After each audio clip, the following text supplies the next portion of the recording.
अनपेक्षित लग्न भाग 16. वंश आणि दर्श वाट पाहत होते आणि पायऱ्याकडे पाहत होते.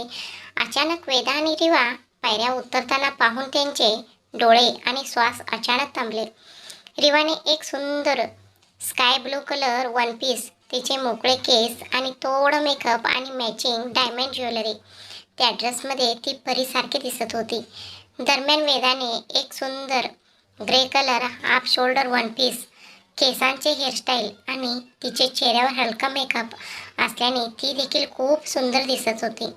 त्यांना असे पाहून वंश आणि दर्श त्यांच्यावरून नजर हटवू शकले नाहीत.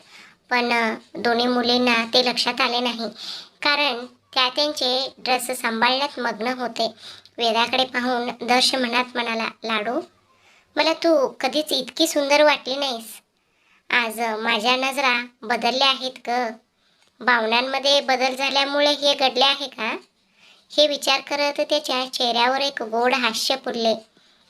रिवाकडे पाहून वंश देखील मनात विचार करू लागला, मला माहीत नाही की तू त्या ड्रेसमध्ये चांगली दिसतेस की तुझ्यामुळे ड्रेस चांगला दिसत आहे. पण पुढच्याच क्षणी त्याने स्वतःला सावरले. रिवाकडे वळले, तिचा हात धरला आणि खाली उतरू लागला. त्याचा स्पर्श जाणवताच रिवा क्षणभर तर कापली. पण इतर सर्वजण तिथे होते म्हणून तिने कोणताही देखावा केला नाही आणि शांतपणे वंशचा हात धरून खाली उतरू लागले. पण तिने स्वतःशी विचार केला, त्याचा स्पर्श इतकं वेगळं का आहे? पण तिच्या स्वतःच्या प्रश्नांकडे दुर्लक्ष करून ती शांतपणे वंशसोबत गाडीत चढली. वेदा अजूनही तिच्या ड्रेस सांभाळत खाली उतरण्याचा प्रयत्न करत होती म्हणून दर्श तिच्याकडे गेला आणि म्हणाला, तुझ्या प्रयत्न नियंत्रणाबाहेर आहेत म्हणून जास्त प्रयत्न करू नकोस. ये, मी तुला पकडतो. आणि असं म्हणत त्याने वेदाचा ड्रेस धरण्याचे प्रयत्न केला. वेदा चिडून म्हणाले, यार, मला हे सगळं घालायला आवडत नाही, पण मी नाईलाजाने घातले आहे. मी जीन्स आणि टॉप घालून फिरू शकले असते. असं म्हणत तिने तिचा ड्रेस काळजीपूर्वक उचलला. तेवढ्यात दर्शने खाली घातलेली जीन्स पाहिली. हे पाहून तो हसला आणि आश्चर्याने म्हणाला, तू तुझ्या ड्रेस खाली जीन्स घातली आहेस? वेदा निरागस चेहरा करत म्हणाले, माझ्याशी मस्करी करू नकोस यार. मी ते घातले कारण मला कम्फर्टेबल होत नव्हते आणि जर तू तोंड उघडलंस तर तू खूप मार खाशील. तर मला खाली सोड आणि आजीला घेऊन ये. म्हणजे आपण लवकर पार्टीला जाऊ आणि पार्टी लवकर संपेल. मग मी लवकर परत येऊन हा हेवी ड्रेस काढून टाकू शकेन. आणि ती हे बोलत असताना तिच्या चेहऱ्यावर चिडचिडपणा स्पष्ट दिसून येत होती. कारण वेदाला कधीही हेवी कपडे आवडत नव्हते किंवा तिला पार्टी करायला आवडत नव्हती. शेवटी ती एक अंतर्मुखी होती, स्वतःला मर्यादित ठेवणारी व्यक्ती. तिचे शब्द ऐकून दर्श मनात म्हणाला, तू ह्या जगात एकमेव अशी व्यक्ती आहेस. कदाचित म्हणूनच माझी बॅड लक आहे. नाहीतर मला सांग, सर्व मुली त्यांचे प्रेम व्यक्त करतात आणि तू बघेल तेव्हा माझी चेड काढत असतेस. आणि हे विचार करत त्याच्या चेहऱ्यावर हास्य उमटले. पण तो स्वतःला शांत करत वेदाला खाली सोडून कल्याणी आजीला वरच्या मजल्यावरून घेऊन आला. मग दोघांनीही गाडीत घेऊन तो पार्टी वेन्यू हॉलकडे निघाला. दुसरीकडे वंशच्या गाडीत आज वंश स्वतः गाडी चालवत होता. त्याच्या बॉडीगार्डच्या गाड्या मागेच होते. दरम्यान रेवा फक्त खिडकीतून बाहेर पाहत होती, कारण तिला वंशची नजर तिच्यावर कितीतरी वेळा जाणवली होती. तिला त्याच्याकडे पाहायचे नव्हते. पण दुसरीकडे वंश इच्छा असूनही आज रिवावरून नजर हटवू शकला नाही. तो स्वतःशी म्हणाला, तुझ्यापासून नजर चोरण्याचं कला कोणीतरी शिकली पाहिजे.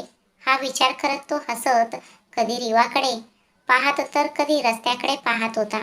रिवा त्याची नजर वळकून स्वतःला म्हणाली, तुझे डोळे एक वेगळे काहीतरी सांगतात आणि तू काहीतरी वेगळंच करत आहेस. तुला काय हवंय आणि मला समजत नाही आहे. तुझ्या नजरेचा मला राग का येत नाही?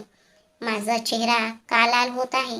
तू माझ्याकडे असं पाहत आहेस हे मी का सहन करू शकत नाही? असं विचार करत ती तिच्या विचारांमध्ये हरवून गेली. आणि असाच प्रकारे त्यांचा प्रवास त्यांच्यामध्ये असलेला शांततेत संपला. दर्शच्या गाडीतही तेच चालू होते. कधी कधी दर्श वेदाकडे पाहत असे तर कधी वेदा त्याच्याकडे. शेवटी दोन्ही बाजूंनी आग सारखीच जळत होती. पण मग दर्शने तिच्याकडे पाहणे थांबवले आणि तिच्या तीक्ष्ण नजर त्याच्या चेहऱ्यावर जाणवत तो हसला. मग तो मनात म्हणाला, मी तुला पाहण्यापेक्षा तू मला पाहणे मला शांती मिळते. सध्या तरी तुझ्या एकतर्फी प्रेमाच्या भ्रमात राहा आणि माझ्याकडे असेच पाहत राहा. कारण मी आधी वंशला सांगेन, मग मी तुला सांगेन आणि त्यानंतर मी तुला पूर्ण हक्काने पाहेन.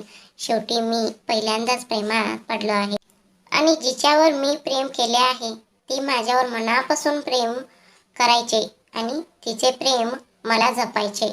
आता ते माझेही कर्तव्य आहे. आणि हे विचार करून त्याने गाडीत FM चालू केला. गाणे त्यांच्या भावनांचे उत्तम वर्णन करत होते. पहला पहला प्यार है, पहली पहली बार है, जान के भी अनजान ऐसा मेरा यार है. तसेच ते जवळजवळ शांततेत हॉटेलमध्ये पोहोचले. तिथे पोचल्यावर तिने बाहेर रंगेत उभा असलेले मीडिया पाहिले. ते वंशनी त्याच्या पत्नीचा फोटो काढण्यासाठी उभे होते. पण वंशला लगेच असं काही होऊ द्यायचे नव्हते. तो आतल्या सर्वांच्या समोर सर्व काही सांगू इच्छित होता. म्हणून त्याने त्याच्या बॉडीगार्डना त्यांना झाकण्यास सांगितले आणि ते आरामात आत गेले. तसेच सौरभ देखील रीमासोबत आले. पण त्यांचे बॉडीगार्ड देखील त्यांना कव्हर केले होते. कारण त्यांना कोणीही रीमाला प्रश्न विचारू नये असे वाटत होते. रीमा आत येताच तिला एक खोलीत बसवले गेले आणि मागच्या दाराने तिला आत येण्याचा आदेश देण्यात आला. वंशने मग दर्शने वेदाला सांगितले, जा आणि बघा अखिलेश चौधरी त्यांच्या संपूर्ण कुटुंबासह आला आहे का, आणि जर तो आला असेल तर जाहीर करा की वंश शिंगाणी या बायकोसोबत आत्ता येत आहे. पण तिचे नाव जाहीर करू नका असे म्हणत तो रीवा सध्या तिथे बसली होती त्या खोलीकडे गेला.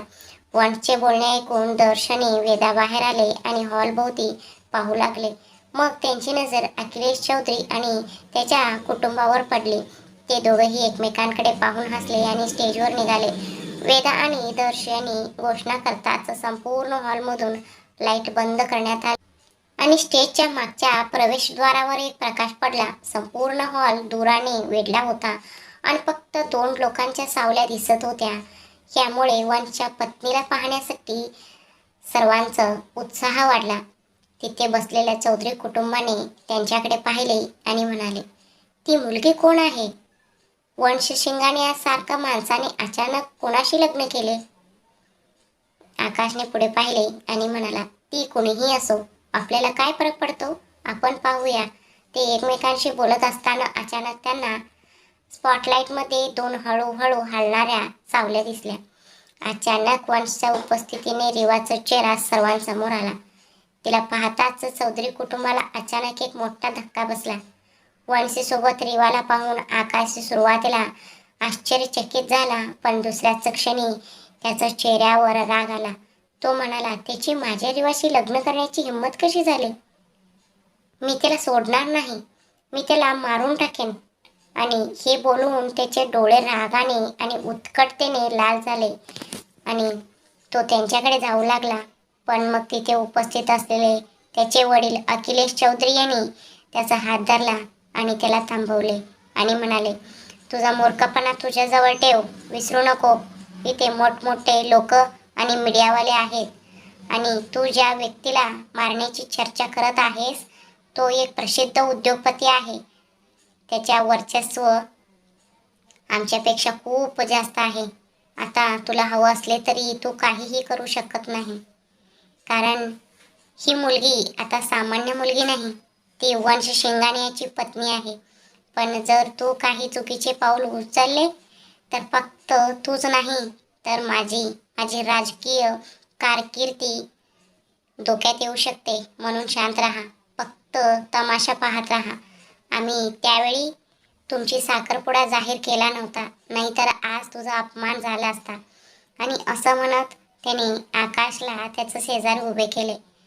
त्याला ते जे बोलत होते ते आवडले नाही, पण या क्षणी तो आज्ञा पाळल्याशिवाय काहीही करू शकत नव्हता. म्हणूनच त्याने गप्प राहणेच योग्य मानले आणि त्याच्या मत्सरी नजरेने तो वंश आणि रीवाकडे वळला, जे एकमेकांमध्ये हरवले होते. तर बॅकग्राऊंडमध्ये एक गाणे वाजत होते, मेरे हात में तेरा हात हो, सारी जन्नते मेरे साथ हो. ते आता स्टेजवर पोचले होते आणि सर्वजण त्यांच्यासाठी जय जयकार करत होते. तेवढ्यात दर्शनी वेदाने त्यांना एकत्र नाचण्याचा इशारा केला. ते थोडेसे संकोचले, पण नंतर हात धरून ते गाण्याच्या पुढच्या ओळीवर नाचू लागले. मुलीचा आवाज ऐकून रिवाच्या खाली पडलेला पापण्या स्वतःहून वर आल्या आणि वंशच्या नजरेत हरवलेल्या नजरेला भेटल्या. तेरे दिल में मेरी सांसों को पनाह मिल जाए, तेरे इश्क में गेरी जा फना हो जाए. मग चेहऱ्यावर हलकेसे स्मित हास्य घेऊन तिने वंशकडे पाहिले आणि तिच्या पापण्या खाली केल्या. वंशने तिला कमरेला पकडले आणि मोठ्या भावनेने तिचा हात धरला, तिला जवळ ओढले आणि तिच्या सोबत नाचू लागला. जणू काही तिथे दुसरे कोणीच नव्हते.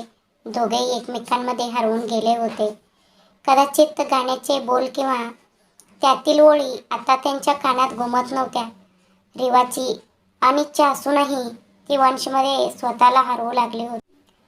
त्याच्या सहानुभूती पूर्ण डोळ्यांची ताकद तिला त्यात बुडवण्यापासून रोखू शकली नाही.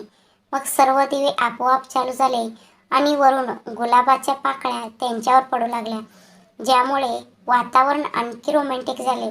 वंशने रिवाला जबरदस्तीने त्याच्याकडे वळवले आणि तिला थेट त्याच्या छातीवर पडण्यास भाग पाडले. ते आता इतके जवळ आले होते की त्यांना एकमेकांच्या वाढलेल्या हृदयाचे टोके स्पष्टपणे जाणवत होते. गाणे संपले होते, पण ते अजूनही एकमेकांच्या मिठीत होते. वंश त्याच्या प्रेमात हरवलेला होता आणि रिवा तिच्या भावनांमध्ये. तेवढ्यात सर्वांनी जोरात टाळ्या वाजवल्या आणि ते दोघेही शुद्धीवर आले आणि एकमेकांपासून वेगळे झाले. त्यानंतर ते माईक जवळ आले. मग वंश तिच्या खांद्यावर हात ठेवून तो म्हणाला, आज माझा आनंदात सहभागी झाल्याबद्दल तुम्हा सर्वांचे खूप खूप आभार. मला आशा आहे की तुम्हाला पार्टी आवडेल. एन्जॉय करा. चला माय डिअर लव. असं बोलताना त्याने रिवाकडे पाहिले. तिने हसून मान हलवली आणि मग ते दोघेही स्टेजवरून खाली आले आणि सर्वांना ग्रीट करू लागले. पण हे सर्व पाहून तो आपला राग कसा नियंत्रित करत आहे हे फक्त आकाशलाच माहीत होते. पण एक दोन मेंबरला धक्का बसला होता आणि ते दुसरे तिसरे कोणी नसून कुटुंबातीलच सदस्य होते. त्यांना माहीत होते की रिवाच्या वागण्यात अचानक बदल योग्य नव्हता. पण हे कसे घडले त्यांना जाणून घ्यायचे होते. दर्शनी वेदाने आश्चर्याने तोंड उघडे ठेवून त्यांच्याकडे पाहिले. तेवढ्यात वेदाने दर्शचा हात ओढला आणि तिच्याकडे लक्ष वळवले आणि त्याला म्हणाले, अरे बाबू, मी जे पाहत आहे ते तूही पाहत आहेस ना? हे दोघंही सर्वांसमोर एकमेकांना लव हा शब्द बोलत आहेत का मलाच ऐकू यायचं कमी झाले आहे? आणि हा विचार करत तिने कानात बोट घातले आणि थोडेसे हलवून कान तपासू लागले. यावर दर्श तिला म्हणाला, नाही, मीही तेच ऐकले जे तू ऐकलेस. वंश रिवासोबत खोलीत असताना काहीतरी घडलं असावं. फक्त तेच आम्हाला यामागील रहस्य सांगू शकतात. आपल्याला पार्टी संपण्याची वाट पाहावी लागेल. आणि हा विचार करत तो वेदासोबत पार्टी एन्जॉय करायला गेला. तेवढ्यात रिवा आणि वंश सर्वांना भेटत असताना चौधरी कुटुंबाजवळ आले. रिवा त्यांना अनोळखी असल्यासारखी भेटली आणि यामुळे आकाश पूर्णपणे नाराज झाला. पण बाकीचे सर्वजण तिला शांतपणे भेटले आणि निमित्त केले आणि आकाशला सोबत घेऊन निघून गेले. त्यानंतर सर्वांना पार्टीचा आनंद मिळाला. पण घरातील सर्वांना अजूनही आश्चर्य वाटले की रिवाचे वर्तन इतके कसे बदलले आहे. या कारणास्तव सर्वांनी एकत्र शिंगाणे मेन्शनमध्ये जाऊन रिवा आणि वंशला याबद्दल विचारण्याचा निर्णय घेतला. आणि म्हणून पार्टी संपल्यानंतर नेमके हेच घडले. सर्वजण वंशच्या घराकडे एकत्र निघून गेले आणि ते पोचताच ते काहीही विचारण्यापूर्वीच रिवाने त्यांच्याकडे पाहिले आणि म्हणाले, मला माहीत आहे की तुम्ही विचारात पडले असतील. शिंगाण्यासोबतचे माझे वर्तन कसे बदलले आणि तुम्हाला मला विचारायला भीती वाटत असेल, कारण तुमच्या मते मला याबद्दल काहीही माहिती नाही, बरोबर? हे बोलताना तिच्या चेहऱ्यावर एक शांत हास्य होते, ज्यामध्ये कोणत्याही भावनेचा इशाराही नव्हता. हे ऐकून सर्वांना आश्चर्य वाटले. तिला कसे कळले की ते काय विचार करत आहेत? त्यांनाही धक्का बसला. तिला संपूर्ण सत्य माहीत आहे का, असा प्रश्न पडला. मग तिने वंशकडे पाहिले आणि म्हणाले, तू सर्वांना सांगशील की मी सांगू का?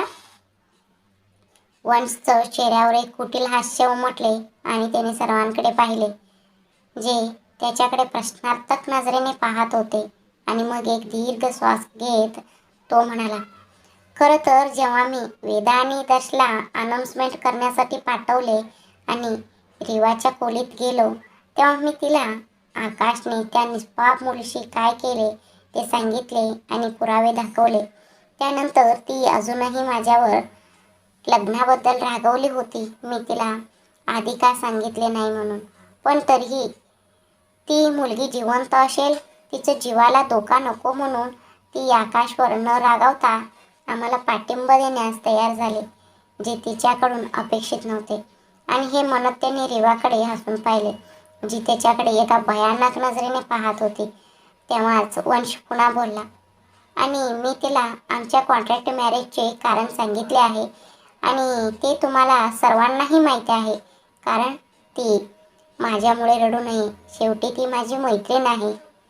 मग ती आता रागवली आहे म्हणून काय झालं? मला माझ्याकडून तिला आणखी त्रास द्यायचा नव्हता. आणि असे म्हणत तो रिवाकडे वळला आणि तिच्यासमोर गुडघ्यावर बसून त्याचे कान धरून म्हणाला, मी मान्य करतो की माझी पद्धत खूप चुकीची होती आणि मी हे देखील मान्य करतो की मी आंटीचा वापर केला होता. पण रेवा, माझ्यावर विश्वास ठेव, माझा हेतू अजिबात चुकीचा नव्हता आणि मी फक्त तुला अपमानित करण्यासाठी किंवा सोडून दिलेल्या स्त्रीचा टॅग देण्यासाठी हा लग्नाचं करार केला नव्हता. मी ते फक्त ह्यासाठी केले की जर भविष्यात तू त्याच्याशी लग्न करू शकली नाहीस, तर निदान सत्य जाणून घेतल्यानंतर तुला ह्या ओझपासून मुक्तता मिळेल. म्हणजे तू आता ह्या दबावाखाली राहणार नाही आणि तू तुझ्या आयुष्यात मोकळेपणाने जगू शकशील. पण तरीही गेल्या 3-4 दिवसात मी तुला खूप त्रास दिला आहे, त्यासाठी प्लीज मला माफ कर. आणि तो हे बोलत असताना त्याचं डोळ्यातलं सत्य पाहून रेवाही ते दुर्लक्ष करू शकले नाही. म्हणूनच तिने त्याला उठवून म्हणाले, मी आता तुझं द्वेष करत नाही, पण मला राग येतो, कारण आम्ही मित्र होतो. जर तू माझ्यावर विश्वास ठेवला असतास आणि मला एकदा सांगितले असतेस, तर मी तुला पाठिंबा दिला असता आणि त्याला अडकवलं असतं. पण तू मला सांगितले नाहीस आणि त्यानंतर सर्वांनीही ते माझ्यापासून लपवले. तुम्हाला माहिती आहे का, मी आजकाल किती डिप्रेशनमध्ये होते? पण नाही, तुम्हाला माहिती असण्याची गरज काय आहे? प्रत्येकाला जे हवं तेच करायचे असते. मला त्याबद्दल वाईट वाटते. आणि ती हे बोलत असताना तिच्या डोळ्यात अश्रू आले. म्हणून इतके उशिरा शांतपणे उभी असलेली रीमा तिच्याकडे आली आणि ओढल्या डोळ्यांनी आणि गुदमरलेल्या आवाजात म्हणाले, काल जेव्हा तू बेशुद्ध पडलीस, तेव्हाच आम्हाला सर्वांना हे कळले. जर तू माझ्यामुळे त्या क्रूराशी लग्न केले असतेस तर काय झाले असते, याचा विचार करून मला थरकाप होत होता. कालपासून मी ह्या गोष्टीमुळे स्वतःला माफ करू शकले नाही. प्लीज मला माफ कर, नाहीतर मी जगू शकणार नाही. असे म्हणत ती रेवासमोर हात जोडून रडू लागले. आता रेवालाही हे पाहवत नव्हते. तिने तिचे हात धरले आणि तिला मिठी मारली आणि म्हणाले, आई, ही तुझी चूक नाही आहे. त्या व्यक्तीने स्वतःला इतके चांगलेपणाचं आव केले की आपण त्याला ओळखू शकलो नाही. सरांनीच त्याचे खरे स्वरूप पाहिले होते, नाहीतर काय झाले असते कुणास ठाऊक. पण तरीही मी तुम्हा सर्वांवर थोडी नाराज आहे आणि सर्वात जास्त तुमच्यावर. वंश सर, सध्या मला कुणाशीही बोलायचे नाही. मला थोडा वेळ हवा आहे प्लीज. असे म्हणत ती रीमापासून वेगळी झाली आणि तिचे अश्रू पुसत वरच्या मजल्यावर वंशच्या खोलीकडे निघाले. ती निघताच दर्श आणि रीमा तिच्या मागे जाणार होते, पण वंश त्यांना थांबवत म्हणाला, थांबा, तुम्ही तिला सध्या एकटे सोडा. तिला सर्व काही समजून घेण्यासाठी थोडा वेळ हवा आहे. आपल्या सर्वांना माहीत आहे की तिचे हृदय किती निष्पाप आणि शुद्ध आहे. ती तुम्हाला सर्वांना माफ करेल. फक्त तिला विचार करण्याची संधी द्या, नाहीतर ती कन्फ्यूज होईल. त्याच्या बोलण्यावर सगळे थांबले. कल्याणी आजीने मग विचारले, पण मला हे सांग, तू तिला खरं सांगितलंस का, की तू तिला सुमितबद्दल काहीच सांगितले नाहीस? कारण तिने जे काही सांगितलं त्यावरून असं वाटतं की तिला आता त्याबद्दल काहीच माहीत नाहीये. मग तिला अर्धी गोष्ट सांगायची काय गरज होती? आणि ती हे बोलताच बाकीच्या सर्वांनी वंशकडे प्रश्नार्थक नजरेने पाहिले. सर्वांना त्याच्याकडे असे पाहून वंश म्हणाला, तिला हे आत्ताच सांगणे महत्त्वाचे होते, जेणेकरून ती आकाशबद्दल थोडी सावध राहील, त्याच्यापासून दूर जाईल आणि वेळ आल्यावर आपल्याला मदत करू शकेल. पण मी तिला संपूर्ण कहाणी सांगितली नाही, कारण जर तिला संपूर्ण कहाणी कळली असती तर ती आपले बाण गमावून बसली असती आणि कुणास ठाऊक काय केली असती. त्यामुळे तिने स्वतःला आणि त्या मुलीलाही धोक्यात टाकले असते. हे ऐकून सर्वजण सहमत झाले आणि सुटकेचा निश्वास सोडला. आराम करण्यासाठी आपापल्या खोलीत गेले. रात्र खूप झाली असल्याने सौरभ, रीमा आणि दर्श यांना कल्याणी आजीने थांबविले. वंश देखील वरच्या मजल्यावर त्याच्या खोलीत आला आणि त्याने रीवाला बाहेर बाल्कनीत आकाशाकडे पाहत उभी असलेली पाहिले. हे पाहून तो तिचे शेजारी उभा राहिला. रीवाला कळले की वंश तिच्या शेजारी उभा आहे. आकाशाकडे पाहत तिने त्याला विचारले, जर तुला मला वाचवायचेच असेल तर तू मला सांगायला हवे होतेस. तू मला दूर पाठवू शकला असतास, पण तुला माझ्याशी लग्न करून या सगळ्या स्वतःला का गुंतवावे लागले? तू माझ्यासाठी इतके का करत आहेस? आम्ही फक्त काही महिन्यापूर्वी भेटलो आहोत. आमचे स्वतःचे लोकही इतके काही करत नाहीत आणि माझे स्वतःचे लोक अनोळखी होते. मग तू इतके प्रेम का दाखवत आहेस? आणि असे म्हणत तिने वंशकडे लक्षपूर्वक पाहत त्याच्या उत्तराची वाट पाहू लागली. तिचा प्रश्न ऐकून तो क्षणभर गप्प बसला आणि मग म्हणाला, मी तुला स्वतः समजून घेण्याची वाट पाहेन. मग तुला काय समजते ते मला सांग. पण तोपर्यंत हा प्रश्न स्वतःकडेच ठेव, कारण मी उत्तर दिले तर कदाचित बरेच काही बदलेल. असं म्हणत त्याच्या चेहऱ्यावर दिसणारे हास्य रीवाला त्याचा अर्थ समजत नव्हता, पण ती नक्कीच त्याच्याकडे लक्षपूर्वक पाहत होती. मग त्याच प्रकारे त्याच्याकडे पाहत ती हळुवारपणे म्हणाली, मला सांग, कुणाला माहीत, काहीतरी चांगले होऊ शकते. त्या आशेने मला सांग, मलाही कळव, नाहीतर हा प्रश्न मला दररोज त्रास देत राहील. वंशने आता तिच्याकडे नजर वळवली आणि तिच्या भावनांची जाणीव ठेवून कर्कश आवाजात म्हणाला, काहीतरी चांगले होण्याची आशा असू शकते किंवा नसू शकते, पण जर मी तुला सांगितले तर ते इतर आशा जागृत करेल, ज्या मला माहीत आहे की नंतर मला सर्वनाश करेल. म्हणूनच तू आता थोडा वेळ काळजीत असले तरीही काही फरक पडत नाही, कारण जर मी ह्यावेळी तुटलो तर मी स्वतःला सुधारू शकणार नाही किंवा जगूही शकणार नाही. पण मला तुटायचे नाही, मला जगायचे आहे. कारण जर मी एकटा असतो तर मी मृत्यूचा विचारही केला नसता. पण माझ्या आयुष्यात आजी आणि लाडू देखील आहेत. तुझ्या एका प्रश्नासाठी मी त्यांना दुर्लक्ष करू शकत नाही. म्हणून प्लीज हा प्रश्न विचारू नको. हे सांगताच त्याच्या डोळ्यात अश्रू येऊ लागले. पण त्याने ते पुसून हसले आणि देवाकडे पाहत पुढे म्हणाला, मॅडम, सर्व फंक्शन संपले आहेत, सर्व काम झाले आहे, तर आपण दोघांनाही उद्या ऑफिसला जायचे आहे, तर झोपा. आणि तुम्ही थकले असाल, मी तोपर्यंत स्टडी रूममध्ये आहे. मला एक फाईल तपासायची आहे. आणि असे म्हणत तो रीवा काहीही बोलण्याची वाट न पाहता खोलीतून निघून गेला. रीवा तिचे डोळे ओले झाले होते. ती त्याच्या शब्दांवर काळजीपूर्वक विचार करू लागली आणि स्वतःशी म्हणाली, त्याच्या या शब्दातून काय अर्थ आहे? जर आता मी तुटलो तर जगू शकणार नाही, असे काय असू शकते? ती याबद्दल विचार करत असताना तिचे डोळे आश्चर्याने विस्फारले. मग दुसऱ्याच क्षणी ती स्वतःशी म्हणाली, पण तो माझ्या प्रेमात कसा पडू शकतो आणि का? पण ती मोठ्याने बोलली होती, जी दर्शने तिच्या खोलीत प्रवेश करताना ऐकला होता. म्हणून तो मागून बोलला, कारण तुला तुझ्या बाप्पाच त्याच्या नशिबात लिहिलेली आहे आणि कोणीतरी मला सांगितले, प्रेम कधी, कसे, कुणासोबत आणि कुठे होते हे तुला कधीच कळत नाही. पण जेव्हा ते घडते तेव्हा तो एक जबरदस्त अनुभवी असतो. त्याच्या बाबतीतही असेच घडले आणि तो बिचारा माणूस फक्त तुला वाचवण्यासाठी तुझ्या द्वेष सहन करण्यास तयार होता. फक्त तुझ्या चेहऱ्यावरील तो हसू, निष्पाप भाव कोणी हिरावून घेऊ नये म्हणून. म्हणून मी फक्त अशी विनंती करतो की जरी तू आता त्याच्याकडे त्या भावनेने पाहू शकत नसले तरीही ठीक आहे, काही हरकत नाही.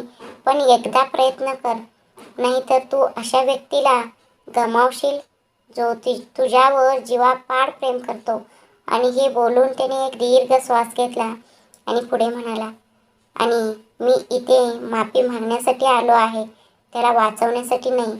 मी त्याला प्रत्येक वेळी सांगितले की तू तिला सांग, मी माझ्या घरच्यांना सांगेन, पण त्या मुलीला वाचवण्यासाठी तो म्हणाला नाही. शक्य असल्यास तुझ्या भावाला आणि त्याला माफ कर आणि ह्या लग्नाला नक्कीच संधी देण्याचा प्रयत्न कर, कारण तू इतका मूर्ख नाहीस की तू त्याचा भावना पाहू शकत नाहीस. म्हणून प्लीज ह्यावेळी त्याला तोडू नकोस. माझा मित्र आधीच आतून खूप तुटला आहे. आणि त्यासोबत तो पुढच्या क्षणी तिथून निघून गेला. पण त्याने रिवाला कन्फ्यूजमध्ये सोडले. ती नंतर बाल्कनीतून परत आली आणि बेडवर बसली. देवालाच माहीत, ती काहीतरी विचार करत असताना ती झोपी गेली. इथे वंश स्टडी रूममध्ये खुर्चीवर बसला. त्याच्या ड्रावरमधून एक लॉलीपॉप घेतला आणि तो खाऊ लागला. तो स्वतःशी म्हणाला, तुला समजले असेलच. शेवटी त्या दिवशी हॉस्पिटलमध्ये तुला माझी चिंता आणि वेदना समजल्या. मग आज तुला माझे प्रेम कसे समजत नाही. पण मी स्वतः सरळ सरळ तुला सांगतो, नाहीतर मी अपेक्षांनी बांधले जाईन, जे मला अजिबात नको आहे. असं विचार करत त्याने जवळच पडलेली एक फाईल उघडली आणि ती पाहिली. तो असं विचार करण्यात काही वेळ घालवला. तेवढ्यात दर्श आला आणि त्याच्याकडे पाहून म्हणाला, मला तुला फक्त एवढेच सांगायचे आहे की तुला जे करायचे आहे ते कर, पण ह्यावेळी माझं मित्र तुटू नये, नाहीतर तू अडचणी येशील. त्याच्या स्वरात थोडासा राग स्पष्ट दिसत होता. असं बोलल्यानंतर तो दुसऱ्याच क्षणी वंशचे ऐकून न घेता तिथून निघून गेला. वंश हे ऐकून हसल्याशिवाय राहू शकला नाही आणि स्वतःशी म्हणाला, आयुष्यात तुझ्यासारखे मित्र असतात, म्हणूनच मला या नात्यात अपेक्षा नको आहेत. कारण जर मी तुटलो तर माझा मित्र माझ्यापेक्षाही जास्त तुटलेला असेल आणि प्रेमासाठी माझ्या मित्राला बाजूला ठेवणे हे अविवेकपणा आहे. असं विचार करून त्याने एक दीर्घ श्वास घेतला आणि त्याचे काम चालू ठेवले. बराच वेळ काम केल्यानंतर त्याने घड्याळाकडे पाहिले तर 2 वाजले होते. हे पाहून तो उठला आणि त्याचा खोलीकडे गेला. त्याला रिवा अजूनही तिच्या रिसेप्शन ड्रेसमध्ये झोपलेली दिसली. तिला पाहून तो हसला आणि मनात म्हणाला, मी माझ्या प्रेमाबद्दल काय बोलू. तिच्या नकळत करणारे कृती, तिच्या बोलण्याचे हावभाव, तिचे चेहऱ्यावरील निरागसपणा ते हृदयावर आघात करतात. आणि असे म्हणत त्याने तिला व्यवस्थित झोपवले. तिला ब्लँकेटने झाकले, स्वतःचे कपडे बदलले आणि तिच्या शेजारी झोपला. आणि थोड्याच वेळात तो देखील थकलेला असल्यामुळे झोपी गेला. पण तो झोपी जाताच देवाने डोळे उघडले आणि त्याच्याकडे पाहिले. तो झोपला आहे याची खात्री करून ती त्याच्याकडे लक्षपूर्वक पाहू लागली. मग तिने मनात विचार केला, कालपर्यंत सर्वांवर प्रेम करणारा माणूस कधी एकाच व्यक्तीवर इतका आकर्षित होऊ शकतो का? आणि एखाद्यावर इतका आकर्षित असू शकतो की तो तिच्यासाठी आपले आयुष्य उद्ध्वस्त करण्यास तयार होईल. हे विचार करत असताना तिच्या डोळ्यातून अश्रू वाहू लागले. ती नाकारू शकत नव्हती की वंशला तिची खूप काळजी होती. वंशने तिला स्पर्श करताच ती उठली होती, पण तिला जाणवले की वंशने तिला कोणत्याही वाईट भावनेने स्पर्श केला नव्हता. खरं तर त्याने तिला व्यवस्थित झोपवले होते, ब्लँकेटने झाकले होते आणि त्यानुसार एशीत तापमान सेट केले होते. यावरून त्याची काळजी स्पष्टपणे दिसून आली, पण तिला त्याच्या भावनांबद्दल खूप खात्री नव्हती. शेवटी एखाद्यावर प्रेम करणे पुरेसे आहे जोपर्यंत तो एकतर्फी असते, परंतु जेव्हा नाते दोन्ही बाजूंनी टिकवावे लागते तेव्हा एकाच व्यक्तीचे प्रेम ते कधीही खरे नाते टिकवू शकत नाही. मग दर्शचे शब्द आठवतात ते स्वतःशी म्हणाले, 6 महिन्यांनी आपल्या नात्याचं काय परिणाम होईल फक्त बाप्पाच जाणतात. पण दादा जे म्हणतात ते देखील बरोबर आहे. जर तो माझ्यासाठी इतके काही करू शकतो तर मी ह्या नात्याला संधी देऊ शकत नाही का?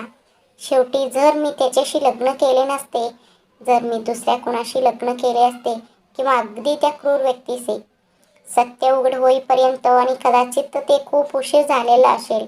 म्हणून कदाचित मला आता हळूहळू प्रयत्न केले पाहिजे, कारण जर तो माझ्यासाठी इतके काही करू शकतो तर मी किमान त्याच्यासाठी इतके तरी करू शकते.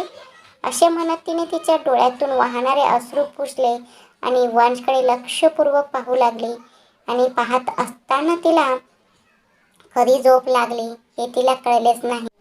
दुसऱ्या दिवशी सकाळ उजाडली आणि नेहमीप्रमाणे वंश आणि रेवा एकाच वेळी जागे झाले. रेवानंतर आंघोळ करून मंदिरात प्रार्थना करण्यासाठी गेले, तर वंश जॉगिंगसाठी गेला. पण दोघेही सकाळपासून एकमेकांशी बोलले नाही.